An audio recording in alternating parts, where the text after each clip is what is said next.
دوستو، ہند آریائی دور سے متعلق یہ دوسرا ویڈیو آپ کی خدمت میں پیش ہے۔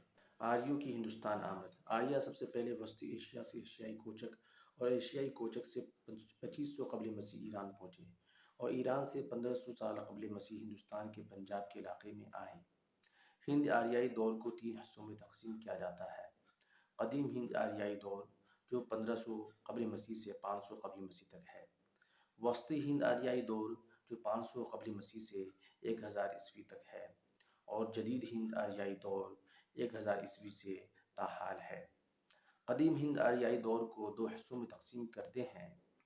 1500 قبل مسیح سے 1000 قبل مسیح تک کو ویدک سنسکرت دور کہتے ہیں۔ 1000 قبل مسیح سے 500 قبل مسیح تک کو کلاسیکل سنسکرت دور کہتے ہیں۔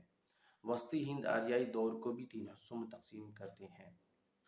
500 قبل مسیح سے میلاد مسیح تک کو پالی دور کہہ سکتے ہیں، اور میلاد مسیح سے 500 عیسوی تک کو پراکرت دور کہہ سکتے ہیں۔ 500 قبل مسیح سے 500 عیسوی سے 1000 عیسوی تک کو ابھرنش دور کہہ سکتے ہیں۔ اسی طرح جدید ہند آریائی دور کو بھی بیرونی جدید ہند آریائی، وسطی جدید ہند آریائی اور اندرون جدید ہند آریائی دور میں تقسیم کرتے ہیں۔ شکریہ، جزاک اللہ۔